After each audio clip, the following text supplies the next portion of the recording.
Good Hey, morning. Kate. Hi, how are you? I am well. I'm well. Hearing a lot about overwhelm. Yeah. Um, and so as we enter the holidays, would love to kind of dig into that topic. So, what are you seeing? What are you hearing? What are you thinking about holiday overwhelm or just overwhelm in general? So I think what I'm seeing is a lot of transition from last year at this time. There was like kind of a build up to like we're gonna have holidays to to then we didn't. Like in my personal life, my husband's company was gonna have a party and have a dinner, and we didn't do that. And then we were supposed to go to Vermont for the holidays, and we didn't do that because his parents are 88 and 87, and it just didn't feel right. And our son had gotten he had gotten the Omicron variant. That kind of kiboshed the whole like, oh, maybe flying across the country and doing Christmas, maybe not the wisest thing. And so it kind of feels like Groundhog Day, at least for me, because we're actually going to the holiday party tonight and Ah, one tomorrow, and Vermont is back on. So it feels a little, congrats, yeah, I think.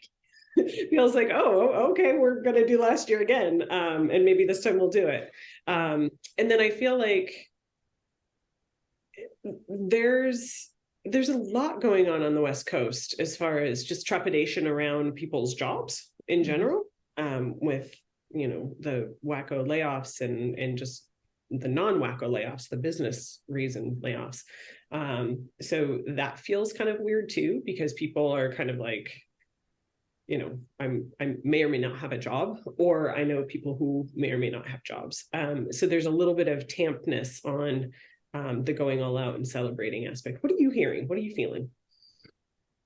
I'm glad you brought up that point of comparison to last year because yeah, I'm hearing overwhelm. I'm hearing just, the stress, the pace, the prepping for the holidays. And yet, as we've talked about this topic over the last couple of days, I thought, man, wasn't it just this time last year when we were all like, ooh, I wish we could not have to wear masks. I wish we could just get back to a holiday.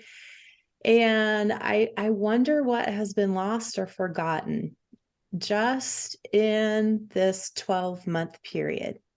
And I don't want to overplay that. I really don't, because sure, there's holiday stress and there's job loss stress. Yes, there are layoffs all over every industry. And yet, here's what question popped in my head the other day. If we were men having a podcast, would we be having a topic of holiday overwhelm? Yeah, I don't know. Because it feels like a lot of the stuff's not, they're not responsible for it. Um, so that's one of the things. But I will say when you mentioned that like last year all we wanted to do was, be normal again. I did get a little like goosebumpy because you're right. Like we get to go to the holiday party. Mm-hmm. And that's both like nerve-wracking, at least for me. I'm the spouse in this case, so there's a lot of like strangers. Yeah, but that has to do with your personality. Yeah.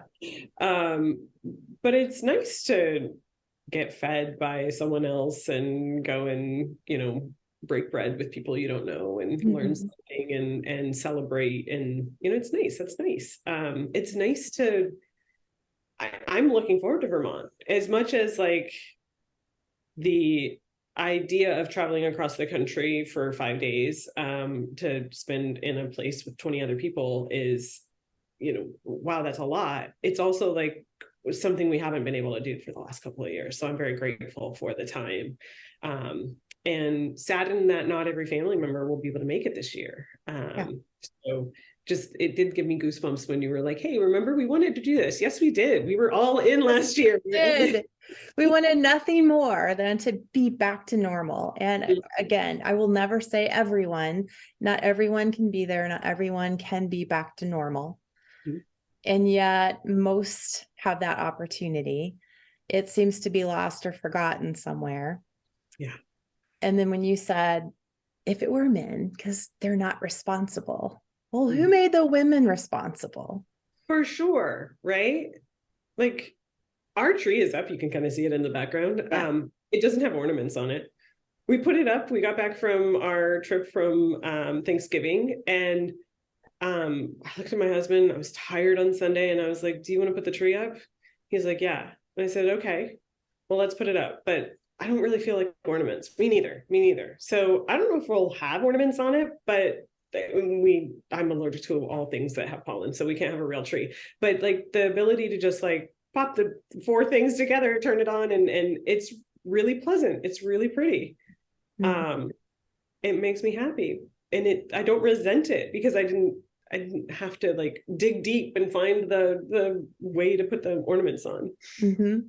You And, get choice. and yeah, choices. And that's where my mind went is overwhelmed means sinking. It means sinking down below and feeling completely helpless. And so I just kept wondering, are we like overinflating all of this and using bad terminology? Or are people truly feeling overwhelmed? And if so, why have we made up stories that we, for whatever reason, have to do this and this and this and this and this and do it at this level Exactly. and only do it ourselves because we're the only ones who can, or at least can do it the right way. Yeah, And if exactly. we get into that kind of mind spin, then whose fault is that? I got to take accountability at that point if that's my mindset. Totally. Well, and the idea of choice, right? What do we give up versus what do we get? And Mhm. I wonder if some of this isn't because you mentioned like every year we feel overwhelmed. Well, are we just putting on the coat that we bought last year and the year before and the year Right. before? Or like this is the holiday season, so you're supposed to feel overwhelmed? Right. Like this is what Are we chronic overwhelmers? Is it a thing to do to be overwhelmed so you can like communicate with all your other, friends yeah. the way you're How supposed I'm to? I busy. don't know. Huh? Yeah. Weird. So for those who maybe are actually feeling overwhelmed, and not to say I kind of said that in a sarcastic way, but I didn't mean it. Like for those who are feeling overwhelmed, let's get back to choice. I think like Mhm. um, there's, I think, in addition to the how everything is supposed to look perfect for the holidays, there's also like this push for the end of year kind of work stuff. Like Mhm. got to get all the things wrapped up and tied in a bow, Mhm. not just underneath the tree, but for work as well. And I wonder what thoughts you have around choice, around negotiation, on those work overwhelm things Mhm. that possible. Well, I've thought about that and take it outside of women and take it outside of the holiday. Those professionally that do that best take it beyond choice, even, and I think create pretty strong boundaries. So, examples I've thought about are certified public accountants, Mm, April 15th, big, huge deal every year. yeah. Um, the people that I know in that industry just say it's tax season. I'm going to be working 16, 80, 18-hour days. I'm going to be working 5 days, 7 days a week. I'm going to be at work and there's very little else that's going to get done. And if it gets done, probably not as well as I would like, but that's the way it is.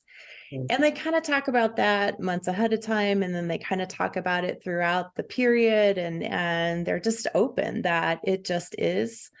Maybe it's just finance people because, even at work, there's end of month close, Yep. there's end of year close, and they just talk continuously about, that week of the month or that period of the quarter. This is what we're all going to be focused on.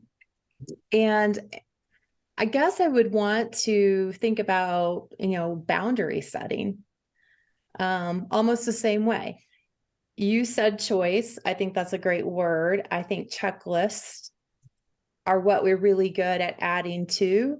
I think we need to create a list of stuff we're just not going to do or get done or even attempt during this period of time because it's holiday season, just like if it were tax season, and just let people know without guilt, without drama,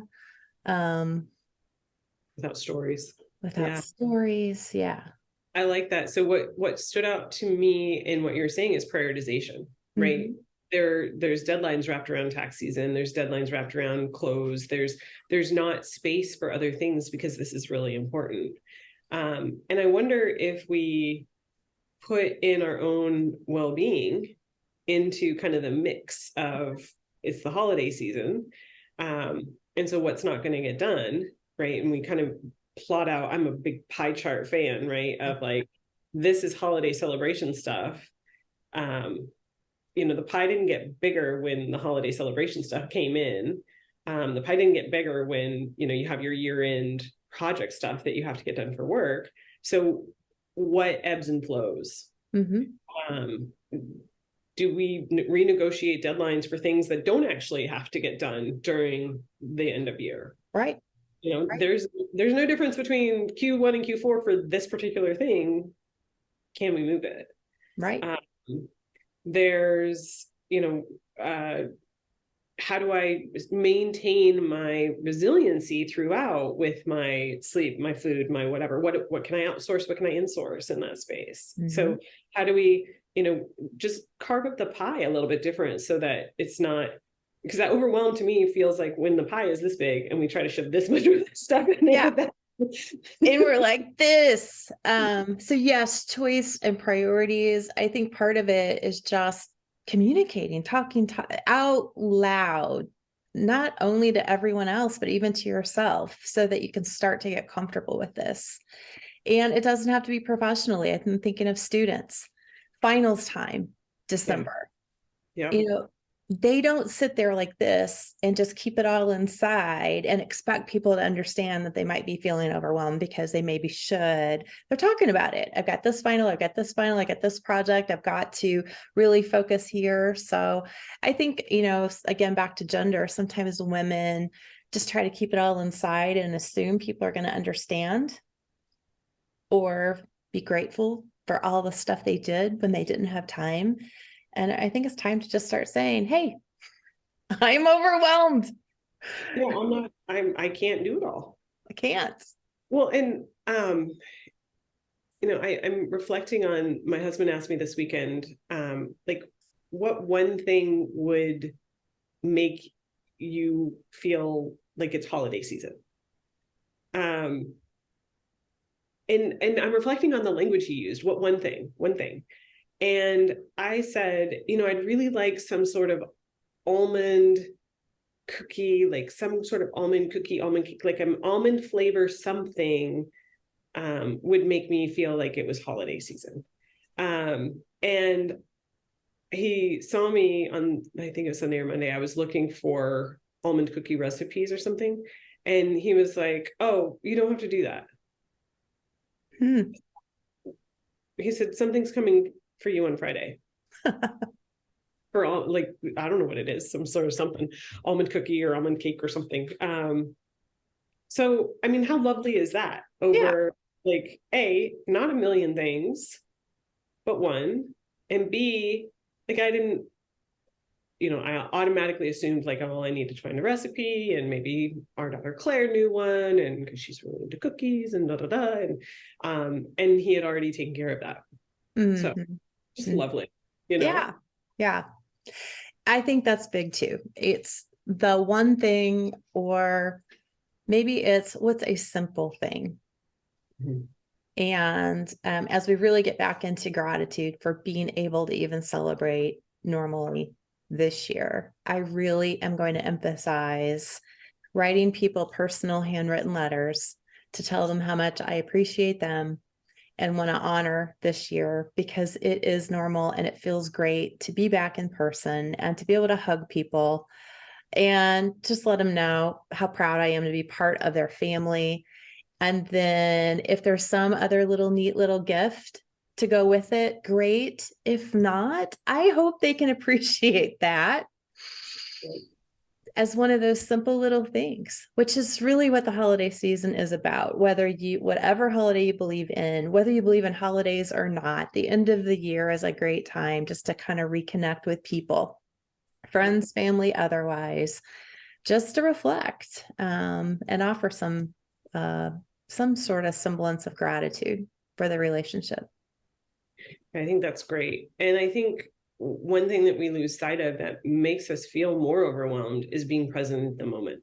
Mm-hmm. Right. So we're like always worried about what else is on the list.